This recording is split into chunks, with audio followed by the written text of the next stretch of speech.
Hello and welcome, my friends. Today you're joining me on a septic inspection. So, what are we going to be doing today? We're going to be looking at this tank that's buried right over here, but we got this guy. This is a giant tree that is actually going to be running right over top of the sewer line. I am a little bit anxious to see what we find with this. This is such a large tree that I can't even hug it. I'm not a giant guy, not a small guy, but whew, that's a big tree. So we're going to go on over here, take a look at the tank, go ahead, measure it out, get it dug open, and see what we're working with. The first step that we're going to want to do is use this TNT probe. Go ahead, hit all of the corners of the tank. So what I'm starting with is the furthest spot of the tank to get the outlet direction, so that's where that pink flag is going to be.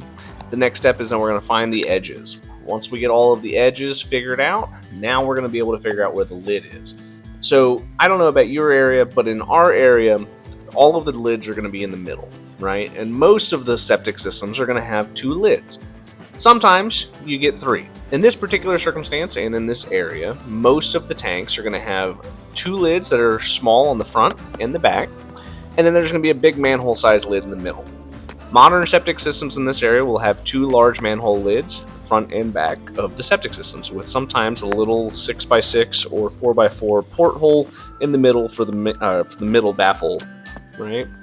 So we're going to go ahead and dig this tank open, get everything up, and see what we're working with.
Ooh boy, that was a hefty dig.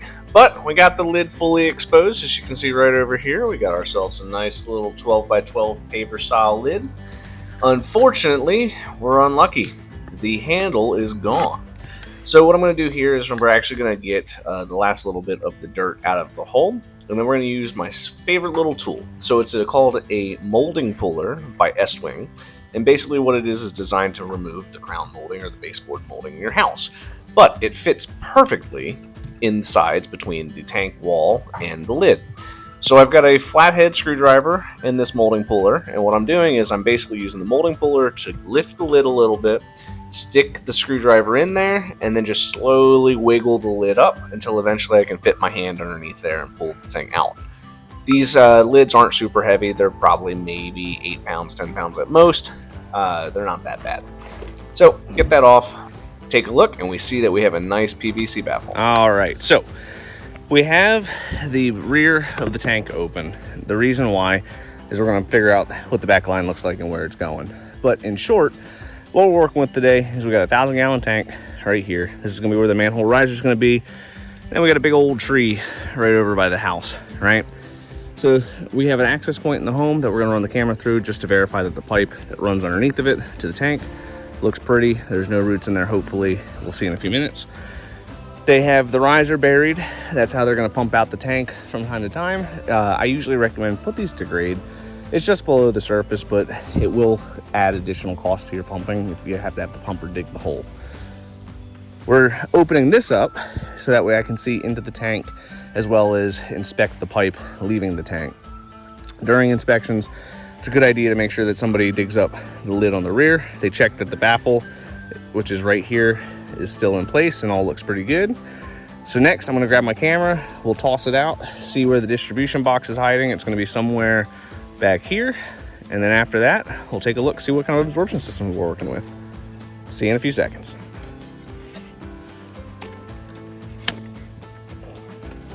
The camera that I'm going to be using today is going to be the Rigid Sea Snake.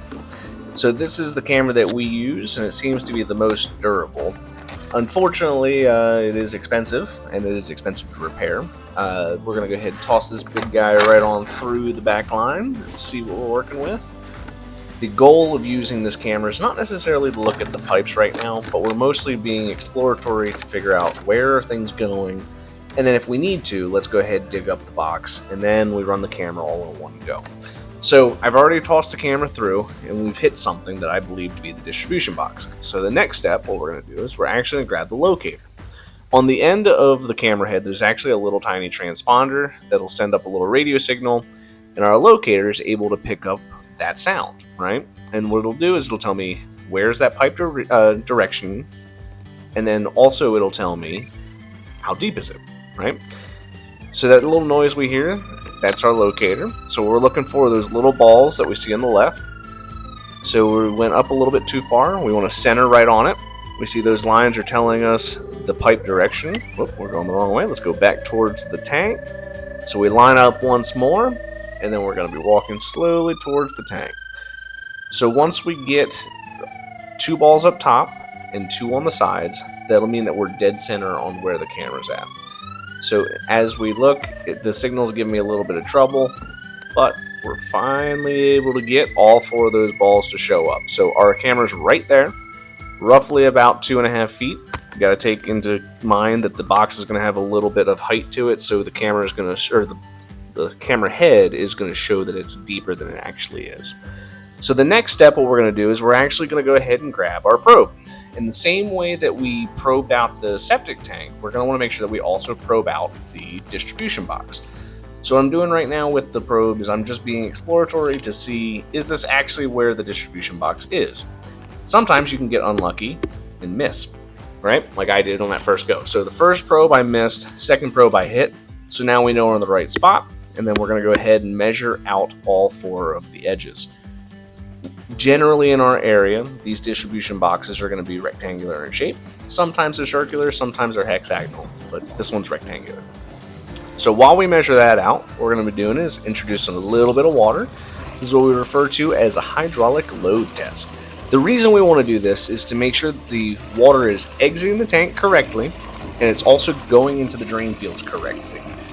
If the drain fields are not working, either A, it'll start to surface, B, once you probe it, it'll be a little bit wet, or C, it comes back towards you in what's referred to as a backup. So now we've got the water in there, we measure all 4 of our edges, and then we're going to go ahead and dig up the box. The reason we want to dig up the box is to make sure that everything's draining correctly, and to also take a look at what the inside of the drain fields look like, right?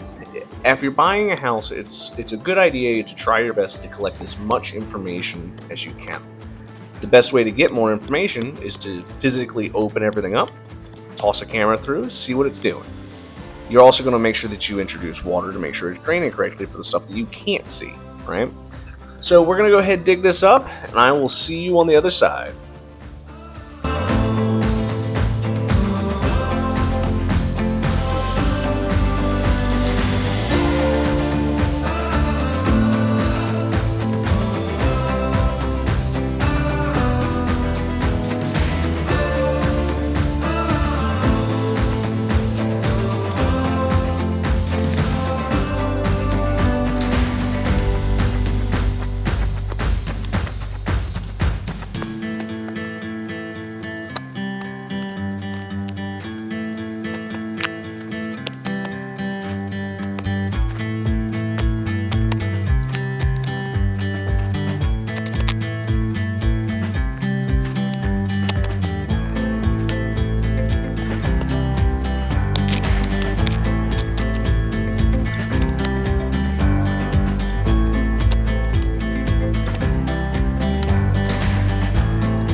that was another tough dig, but we got the box exposed. So, as you can see right here, we've got our rectangular box lid. We're going to take our hook, get on in here, get that hook below the lid, and then pull her open.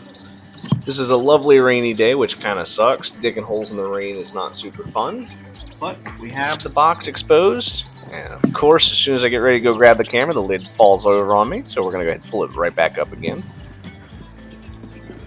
There we go. So, how a distribution box works. It's a little tiny box that the water comes from the tank into, and then it'll basically disperse evenly into the drain field lines. So what we're going to do is we're going to take a look inside of the box real quick. Alright, so we got the distribution box open. We can see in here that the bottom of the lid has a lot of rebar exposed. We can see that we got one line, two line, and there's no other lines on this side. So part of the issue that we have with this tank, as you can see right here how that wall is just crumbling to pieces. We'll go ahead and poke it. Let's see how much more comes off.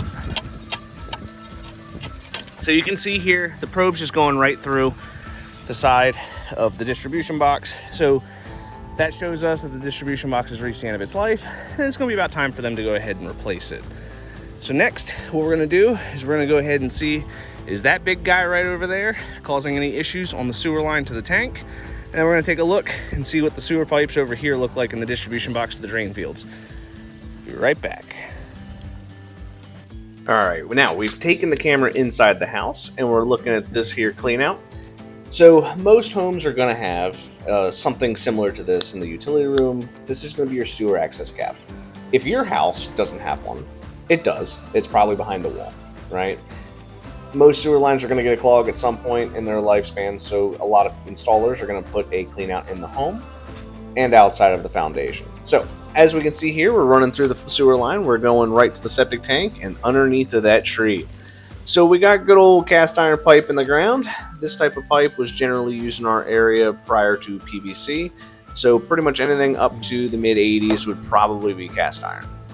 Cast iron generally will last about 50 or 60 years, and it over time will start to do that pitting. So as we look at the video, we're going to see all of this debris buildup on the side, the bottom, and the top of the pipe. That's going to be basically the metal rusting as well as debris building up over time. The issue with cast iron pipe is that as it ages, it's going to fill in on itself. So we see that the camera reached the tank, no problem, no roots, so that's what we like to see. So as cast iron ages, it will fill in on itself, and then eventually more and more things will start to get clogged, and then that's where you run into problems with potential sewage getting into your house. Cast iron also becomes very brittle the more age that it gets on itself, right? So if you just happen to hit it the right way, it'll just completely shatter just like glass. Generally, when we see cast iron pipe, we usually will recommend to everybody to go ahead and budget for eventual replacement. It is going to happen at some point that you have to replace all of your pipes. It is kind of the nature of home ownership. As we work our way back towards the house, we're going to see that there's some more debris. Generally, when we try to run these cameras through the pipe, we're going to go ahead and go straight in one direction, make sure we clear off the lens, and then look at everything going back the other direction. Sometimes this will help you to see things that you might have missed originally. It is a sewer pipe, and the light's not super bright. So sometimes the first pass is not really going to help you out with seeing what's going on. So we've gone ahead and gone back outside. Now we're going to officially run the camera through all the other pipes. We're going to usually start with the back line, then work our way to the drain fields. After everything checks out, we got to put everything back. So right now what I'm doing is I'm getting all the lids right back on, and then it's super important to make sure that if you're opening these things up, that you make sure that they're flush and fully closed. In our area, we don't use any other kind of like sealant or concrete on top. Generally, it's just gravity and the dirt itself pushing the lid back in. So if you have cocked the back lid, there is a potential for roots and stuff to get into the tank, which can cause problems. So now what we're going to go ahead and do is fill it all back in. This system overall looked pretty good for something from the 80s, right? Most of our septic systems in our area are designed to last about 30 or 40 years, so this big guy should be getting close to the end of its life. Didn't look like it though. Those drain fields looked pretty good. We saw that giant tree that was in front of the sewer line, and it didn't seem to do anything with root intrusion, so that was really good. We're still going to recommend to the person to go ahead and remove that tree so that we don't have to worry about anything in the future happening, but right now it's working. So when I'm filling these in, I generally like to put a couple inches or so of dirt and then go ahead and take that tamper and kind of smush it back down. The reason I do every 2 or 3 inches is that way you get a little bit less of a hump on the grass when you finish up. Every time you dig a hole, no matter what you do, it always seems like there's more dirt than what you started with. Well, what's happening is you're actually breaking everything apart, right? So by doing it a little bit by little bit and then tamping it down, it will kind of make it a little bit prettier when you finish. Right now, this day was a pretty gross and yucky rainy day, so really no matter what I did, it was just going to have problems, right?